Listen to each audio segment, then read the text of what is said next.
Boa tarde, colegas internautas do Facebook, do YouTube.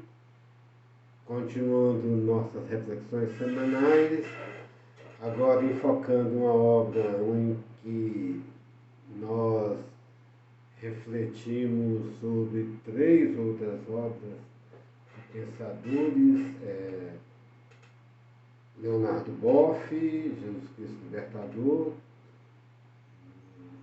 Deleuze, A Dobra e Heidegger, Ser e Tempo.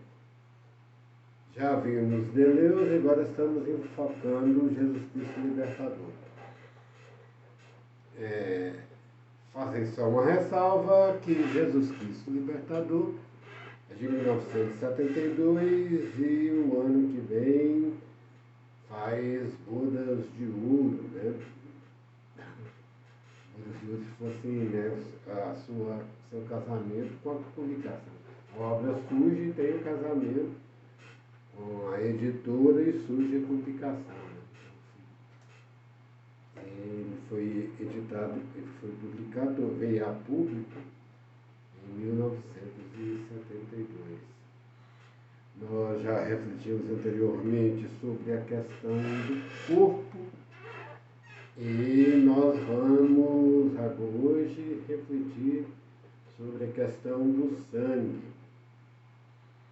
Isso, lógico, porque Cristo deixou, né, como memorial da sua vida, algo que ele fosse lembrado, a sua última ceia, em que ele fala que o pão é seu corpo, pois aqui é meu corpo, e o vinho é seu sangue, eis aqui o sangue da nova aliança. Interessante nós vermos isso, né? É que o vinho é um motivo de alegria. É saudável também o vinho, né? O vinho, doenças cardíacas, até antigamente eram aplicados para curar, né? Na passagem do bom samaritano, o bom samaritano curou o judeu que tinha sido espancado num assalto, né, derramando vinho sobre a chaga. Né? O vinho tem essa faculdade hoje conhecido mundialmente como um vasodilatador e algo que beneficia a saúde. Mas é também algo de orgias também, né? Baco, rei do vinho, é ligado a orgias e também a alegrias, pequenas alegrias. Né? Cristo critica essa questão da orgia, né, como exagero em sentido geral, né? Geralmente a orgia, regado à bebida, né, ela muitas vezes tira o sentido da pessoa e a pessoa muitas vezes ofende, até agride outras pessoas, fica suscetível a isso. Mas o vinho tomado com moderação e não sendo, não levando a bebedeiras homéricas até, né, como falam, bebedeiras homéricas, muita bebedeira, né, ele faz bem e alegra o coração. E agora, na questão do vinho, ele comparou o sangue. O sangue é a questão do sacrifício. Aí está a coisa mais importante do cristianismo, talvez que eu tenha se firmado na história, é essa questão do sacrifício de Cristo, do sofrimento de Cristo, que ele até queria recusar e ficou: afasta de mim esse cálice, outra frase famosa de Cristo. Mas ele tem que ser tomado até o fim, ele teria então, ele aceitou o cálice e tomou. Tem esse lado figurativo do vinho, do sangue, né? Essa questão do sangue e essa questão do sacrifício. Ele é importante porque o sacrifício, porque depois São Paulo irá meditar muito nisso, né? Que seria o último sacrifício. E a gente relembra isso, então seria o último sacrifício humano.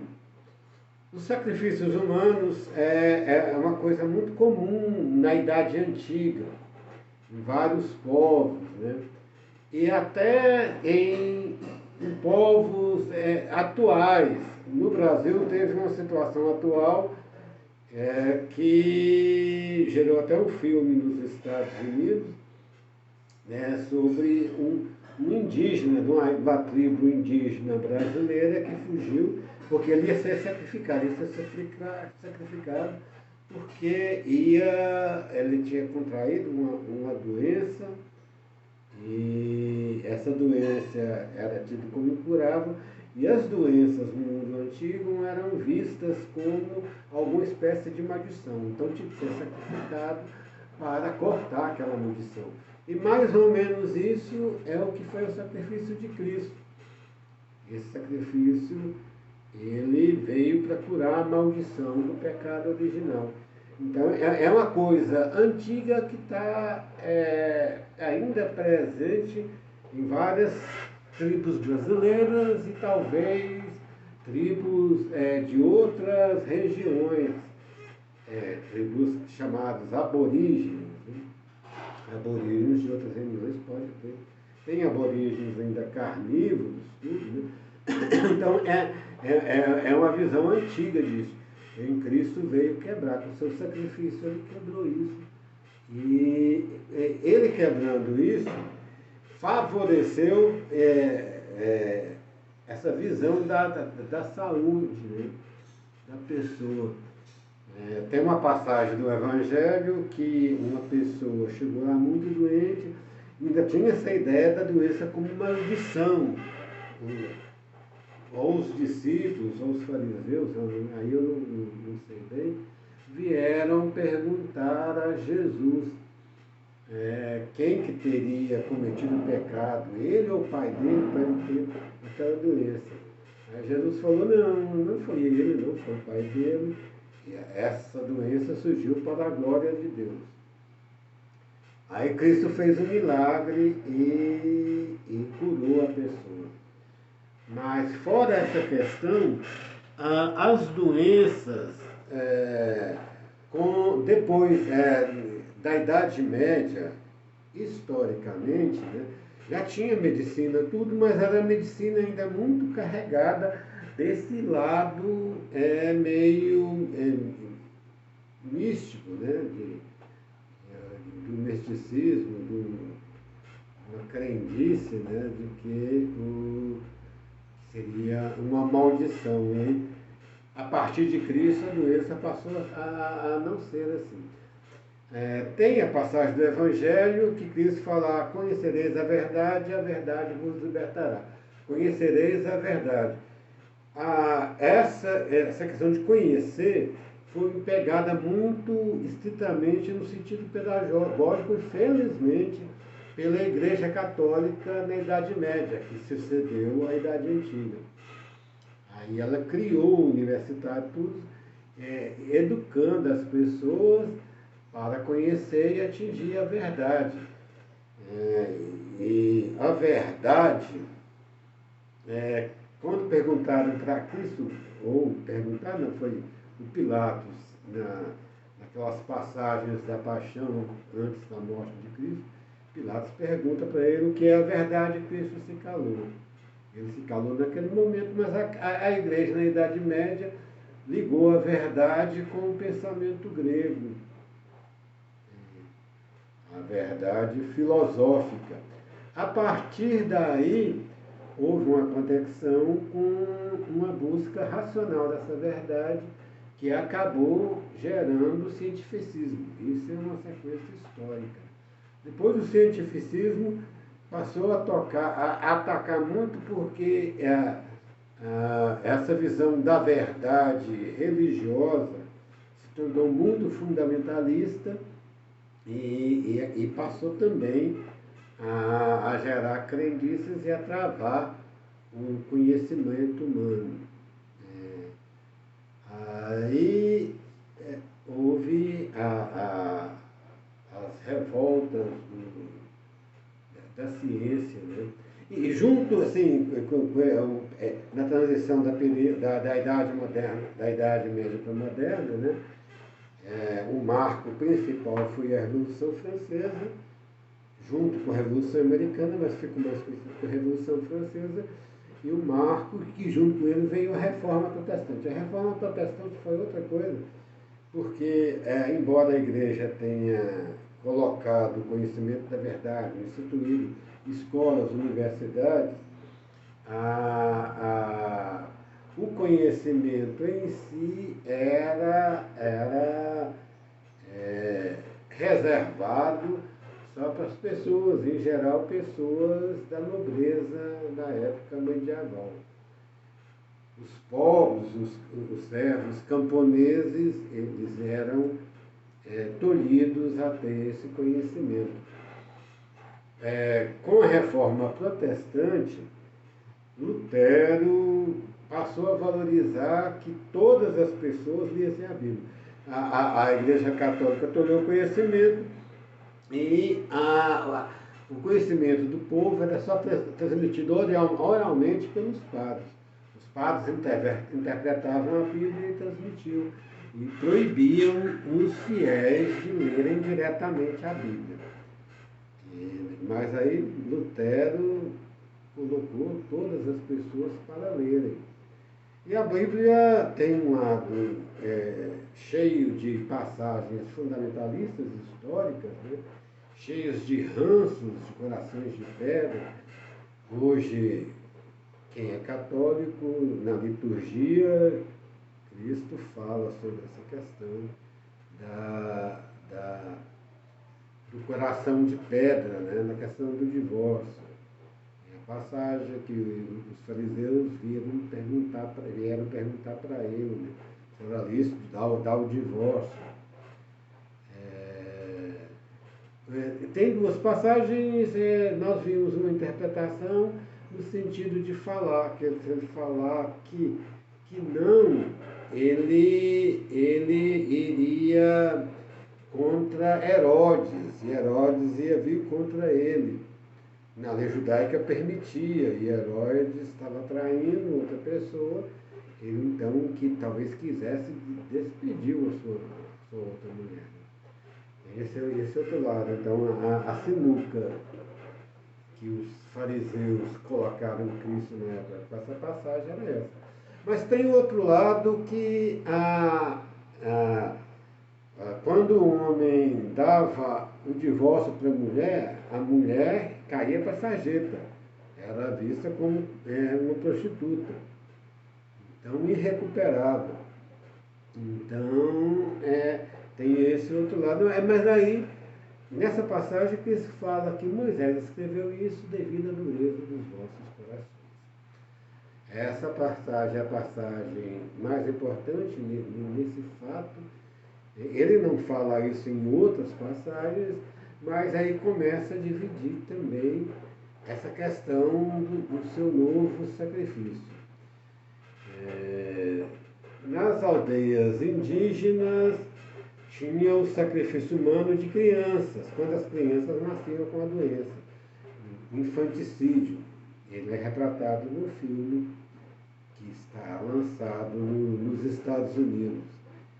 Há indígenas aqui do Brasil. Diz que tem 13 etnias brasileiras de indígenas que conservam essa tradição de sacrificar crianças que nascem doentes. É difícil transpor. Agora, na humanidade teve isso também com relação à mulher.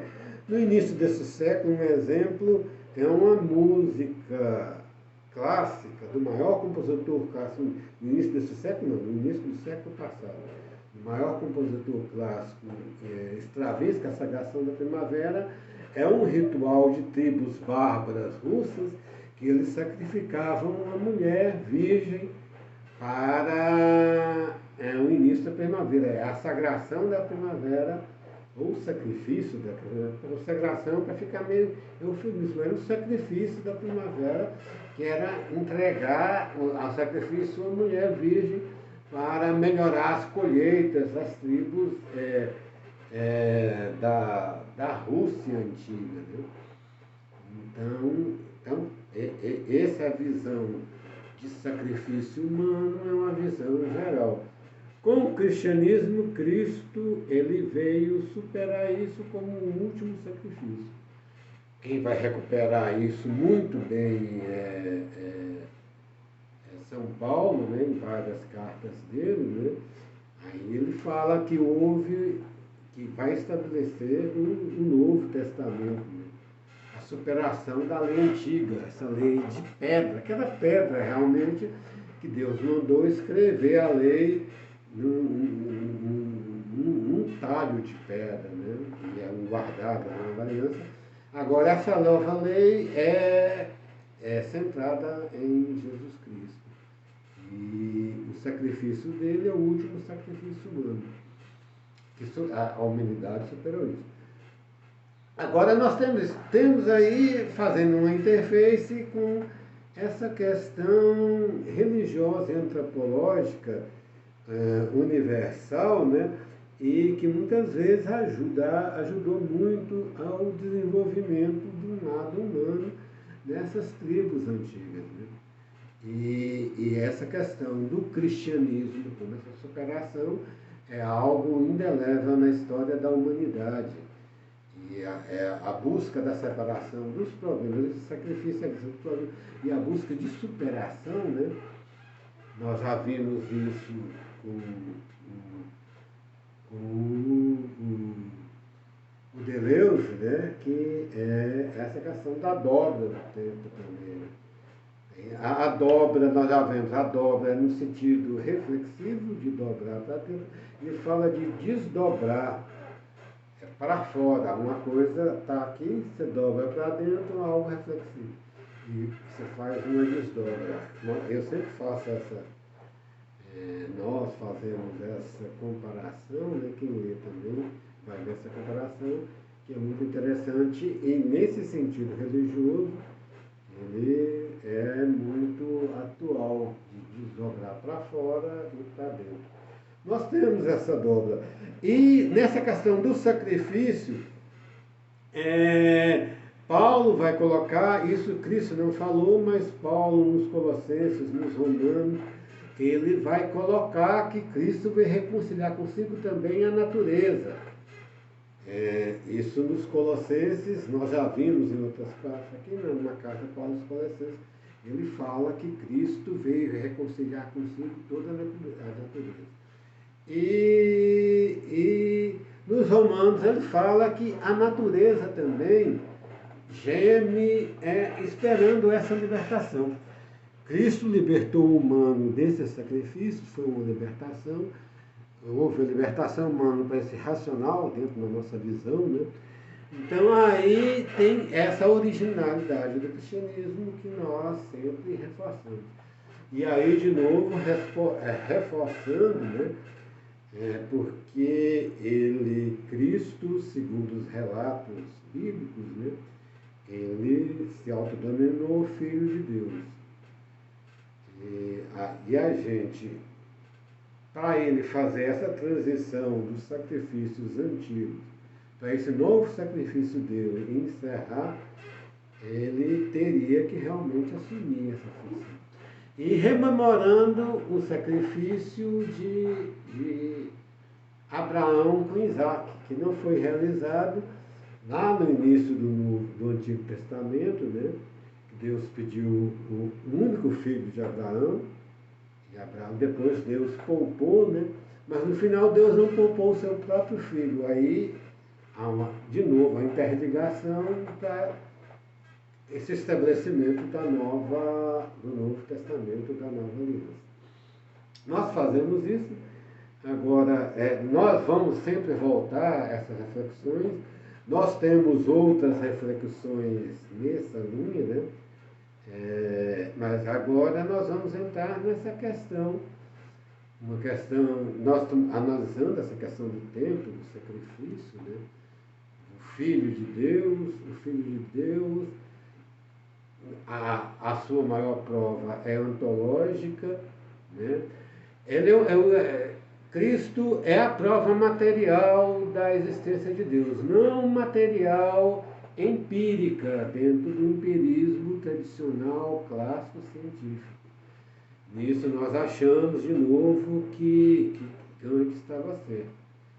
Não nesse empirismo clássico científico que foi baseado em Kant, e os filósofos analíticos sempre têm essa busca de destrinchar os fenômenos e analisar dentro desses parâmetros filosóficos, mas dentro de uma linha racional científica. Agora, existe outra matéria da consciência, é científica também, a questão dos neurônios, dos neurotransmissores, né? Do ser necessário aí de Deus, o ser ontológico, necessário para o equilíbrio dos neurônios. Isso é outra linha, a linha nossa. E dentro da psicanálise, dentro da linha do inconsciente coletivo, a questão da religião, desse Deus, dessa figura do divino. A idade moderna, capitalista, materialista, socialista, ela descarta a religião tradicional, mas ela elege os seus ídolos e os seus deuses, né? Já superamos alguns deles, né? Antigamente teve, na música até famoso, nós analisamos aqui, os Beatles, que eram maiores que Jesus Cristo, eram deuses, né? Na música tem Janis Joplin, a música deles, Oh Lord, give me Mercedes-Benz, me deu Mercedes-Benz. O consumismo, um lado religioso do consumismo, se coisar, uma religião. Os empresários, os empreendedores capitalistas, eles têm um ritual para organizar a sua produção e transmitir, né, a sua veneração ao Deus lucro, né, e a partir daí a veneração aos seus produtos que devem ser consumidos religiosamente. Se não consumir religiosamente e não haver uma vazão da produção, há uma quebra da produção, uma queda do lucro e as crises. Então tem vários lados dessa ontologia. Aí nós vamos olhar e recuperar Heidegger agora. Heidegger fala numa perspectiva muito individual. Ele fala que a ontologia, a busca do ser, você tem que entender ele na visualização da morte. Mas nós estamos vendo numa questão cultural, na crise do meio ambiente, né, que pode gerar uma catástrofe ambiental e o esgotamento dos recursos naturais e gerar a extinção da natureza humana. Então, Heidegger, com a sua proposta de encarar a ontologia em visão dessa morte, ele volta a ficar muito atual. Essa é a nossa proposta de nossos estudos. Nós vamos retornar sempre, como nós retornamos alguma coisa da anunciação do Wallace e ascensismo, que era a questão de Ruá, de um espírito religioso, Ruá, espírito em hebraico, e ciencismo, ciência, né? Temos aqui de novo recuperado com uma obra teológica, da Teologia da Libertação, de Boff, né? E da revalorização do humanismo, com a revalorização da metafísica e da ontologia, que Kant desprezava, né? E Heidegger se propõe a isso. Então, os caminhos de Heidegger nós vamos analisar.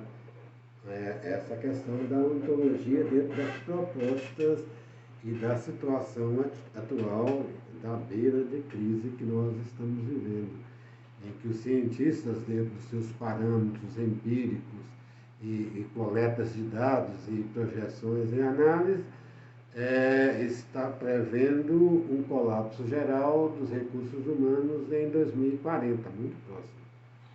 Então, a gente tem que refletir nas questões práticas, um pouco por causa disso do pragmatismo, uma organicidade pragmática, tem que ser uma coisa bem prática, e o pragmatismo, apesar de ser uma coisa muito ligada à questão do capitalismo, mas tem a questão racional, de organização racional da produção e de uma visão racional menos neurótica da realidade, né?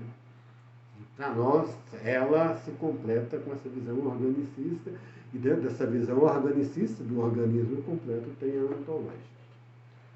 Então é isso, boa tarde a todos.